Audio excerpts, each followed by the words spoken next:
अगर हम आचार्य चाणक्य को भारतीय इतिहास का सबसे बुद्धिमान व्यक्ति कहें तो कोई बड़ी बात नहीं। जिस व्यक्ति के पास राजनीति, फिलॉसफी, चिकित्सा, खगोल विज्ञान, समुद्र शास्त्र सहित अनगिनत विद्याओं का ज्ञान था, जो व्यक्ति के चेहरे के भावों को देखकर ही बता दे कि सामने वाला व्यक्ति क्या सोच रहा है, जो व्यक्ति ऐसे प्लान बनाता था कि हर स्थिति में सैकड़ों बैकअप हो, मतलब कंडीशन चाहे जैसे भी बन जाए बचाव पक्का होता था।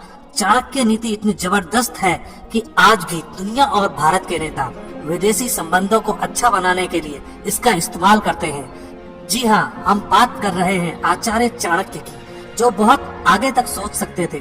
तो प्रस्तुत करते हैं आचार्य चाणक्य के प्रेरणादायक अनमोल विचारों का गुलदस्ता, जो आपके जीवन में क्रांतिकारी परिवर्तन ला सकता है। कोई व्यक्ति अपने कार्यों से महान होता है, अपने जन्म से नहीं।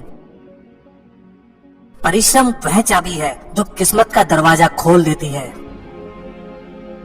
व्यक्ति अकेले पैदा होता है और अकेले मर जाता है, और वो अपने अच्छे और बुरे कर्मों का फल खुद ही भुगतता है, और वह अकेले ही नर्क या स्वर्ग जाता है। भगवान मूर्तियों में नहीं है, आपकी अनुभूति आपका ईश्वर है, आत्मा आपका मंदिर है। दुष्ट इंसान की मीठी बातों पर कभी भरोसा मत करो, वो अपना मूल स्वभाव कभी नहीं छोड़ सकता, जैसे शेर कभी हिंसा नहीं छोड़ सकता। अगर सांप जहरीला ना भी हो तो उसे खुद को जहरीला दिखाना चाहिए। गुणों से मानव की पहचान होती है, ऊंचे सिंहासन पर बैठने से नहीं। महल के उच्च शिखर पर बैठने के बावजूद कौवे को गरुड़ कहना असंभव है।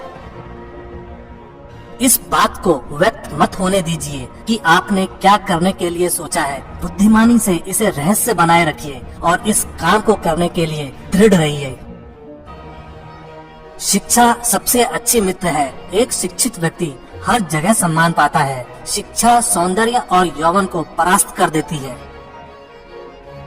जैसे ही भय आपके करीब आए, उस पर आक्रमण कर उसे नष्ट कर दीजिए। कोई काम शुरू करने से पहले स्वयं से 3 प्रश्न कीजिए। मैं ये क्यों कर रहा हूँ? इसके परिणाम क्या हो सकते हैं? और क्या मैं सफल होऊंगा? और जब गहराई से सोचने पर इन प्रश्नों के संतोषजनक उत्तर मिल जाएं, तभी आगे बढ़िए। हारना तब आवश्यक हो जाता है जब लड़ाई अपनों से हो, और जीतना तब आवश्यक हो जाता है जब लड़ाई अपने आप से हो।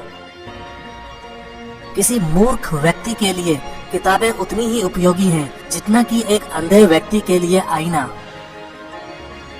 जब तक आपका शरीर स्वस्थ और नियंत्रण में है और मृत्यु दूर है, अपनी आत्मा को बचाने की कोशिश कीजिए। जब मृत्यु सर पर आ जाएगी, तब आप क्या कर पाएंगे? अपने ईमान और धन को बेचकर कमाया गया धन अपने किसी काम का नहीं होता, अतः उसका त्याग करें। आपके लिए यही उत्तम है। कुबेर भी अगर आय से ज्यादा व्यय करे तो कंगाल हो जाता है। एक बार काम शुरू कर लें तो असफलता का डर नहीं रखें, और न ही काम को छोड़ें। निष्ठा से काम करने वाले ही सबसे सुखी हैं। सर्प, नृप, शेर, डंक मारने वाले ततैया, छोटे बच्चे, दूसरे के कुत्तों और एक मूर्ख, इन 7 को नींद से नहीं उठाना चाहिए। संसार एक कड़वा वृक्ष है। इसके 2 फल ही अमृत जैसे मीठे होते हैं, एक मधुर वाणी और दूसरी सज्जनों की संगति। जिस प्रकार एक सूखे पेड़ को अगर आग लगा दी जाए तो वह पूरा जंगल जला देता है, उसी प्रकार एक पापी पुत्र पूरे परिवार को बर्बाद कर देता है। सोच अच्छी होनी चाहिए, क्योंकि नजर का इलाज तो संभव है, पर नजरिए का नहीं। सबसे बड़ा गुरु मंत्र है, कभी भी अपने राज दूसरों को मत बताएं, ये आपको बर्बाद कर देगा। कामयाब होने के लिए अच्छे मित्रों की जरूरत होती है, और ज्यादा कामयाब होने के लिए अच्छे शत्रुओं की आवश्यकता होती है। पहले 5 सालों में अपने बच्चे को बड़े प्यार से रखिए, अगले 5 साल उन्हें डांट डपट के रखिए। जब वह 16 साल का हो जाए तो उसके साथ एक मित्र की तरह व्यवहार करिए। आपके वयस्क बच्चे ही आपके सबसे अच्छे मित्र हैं। जैसे एक बछड़ा हजारों गायों के झुंड में अपनी माँ के पीछे चलता है, उसी प्रकार आदमी के अच्छे और बुरे कर्म उसके पीछे चलते हैं। फूलों की सुगंध केवल वायु की दिशा में फैलती है, लेकिन एक व्यक्ति की अच्छाई हर दिशा में फैलती है। हमें भूत के बारे में पछतावा नहीं करना चाहिए, ना ही भविष्य के बारे में चिंतित होना चाहिए। विवेकवान व्यक्ति हमेशा वर्तमान में जीते हैं। हर मित्रता के पीछे कोई ना कोई स्वार्थ होता है। ऐसी कोई मित्रता नहीं जिसमें स्वार्थ ना हो, यह कड़वा सच है। वैश्याएं निर्धनों के साथ नहीं रहती, नागरिक कमजोर संगठन का समर्थन नहीं करते और पक्षी उस पेड़ पर घोंसला नहीं बनाते जिस पे फल ना हो।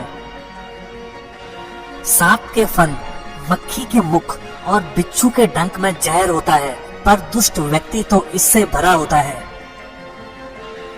वह जो अपने परिवार से अत्यधिक जुड़ा हुआ है, उसे भय और चिंता का सामना करना पड़ता है, क्योंकि सभी दुखों की जड़ लगाव है। इसलिए खुश रहने के लिए लगाव छोड़ देना चाहिए।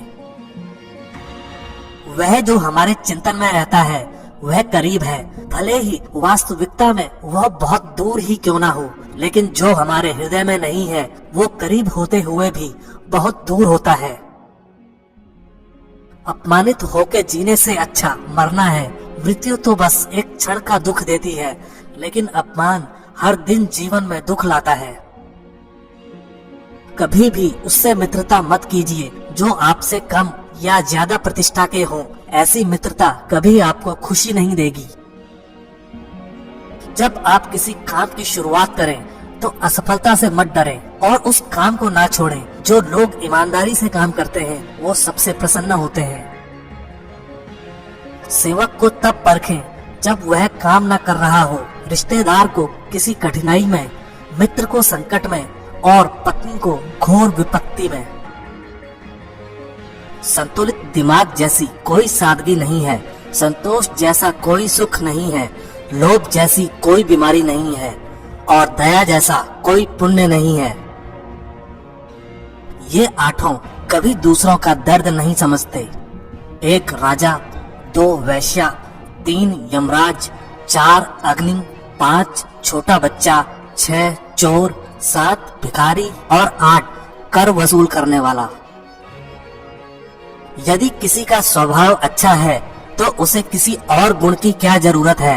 यदि आदमी के पास प्रसिद्धि है और किसी श्रृंगार की क्या आवश्यकता है। हे बुद्धिमान लोगों, अपना धन उन्हीं को दो जो उसके योग्य हो और किसी को नहीं। बादलों के द्वारा लिया गया समुद्र का जल हमेशा मीठा होता है। पृथ्वी सत्य की शक्ति द्वारा समर्थित है। ये सत्य की शक्ति ही है जो सूरज को चमक और हवा को वेग देती है। दरअसल सभी चीजें सत्य पर निर्भर करती हैं। जब प्रलय का समय आता है तो समुद्र भी अपनी मर्यादा छोड़कर किनारों को छोड़ अथवा तोड़ जाते हैं, लेकिन सज्जन पुरुष प्रलय के समान भयंकर आपत्ति एवं विपत्ति में भी अपनी मर्यादा नहीं बदलते। वो जिसका ज्ञान बस किताबों तक सीमित है और जिसका धन दूसरों के कब्जे में है, वो जरूरत पड़ने पर ना अपना ज्ञान प्रयोग कर सकता है ना धन। अधिक सीधा साधा होना भी अच्छा नहीं है। सीधे वृक्ष पहले काट लिए जाते हैं और टेढ़े मेढ़े बच जाते हैं। जो सुख शांति व्यक्ति को आध्यात्मिक शांति के अमृत से संतुष्ट होने पे मिलती है, वो लालची लोगों को बेचैनी से इधर उधर घूमने से नहीं मिलती। एक अनपढ़ व्यक्ति का जीवन उसी तरह से बेकार है जैसे कुत्ते की पूंछ, जो ना उसके पीछे का भाग ढकती है, ना ही उसे कीड़े मकोड़ों के डंक से बचाती है। एक उत्कृष्ट बात जो शेर से सीखी जा सकती है वो ये है कि व्यक्ति जो कुछ भी करना चाहता है उसे पूरे दिल और जोरदार प्रयास के साथ करे। सारस की तरह एक बुद्धिमान व्यक्ति को अपनी इंद्रियों पर नियंत्रण रखना चाहिए और अपने उद्देश्य को स्थान की जानकारी, समय और योग्यता के अनुसार प्राप्त करना चाहिए। अच्छे कार्य जीवन को महान बनाते हैं। ये मत भूलें कि यह जीवन अस्थायी है, इसलिए जीवन के हर क्षण का उपयोग किया जाना जरूरी है। मौत आ जाएगी तो फिर कुछ न रहेगा, न यह शरीर, न कल्पना, न आशा। हर चीज मौत के साथ दम तोड़ देगी। जो लोग परमात्मा तक पहुंचना चाहते हैं उन्हें वाणी, मन, इंद्रियों की पवित्रता और एक दयालु हृदय की आवश्यकता होती है। किसी भी मनुष्य की वर्तमान स्थिति को देखकर उसके भविष्य का मजाक मत उड़ाओ, क्योंकि काल में इतनी शक्ति है कि वो एक मामूली से कोयले के टुकड़े को हीरे में बदल सकता है।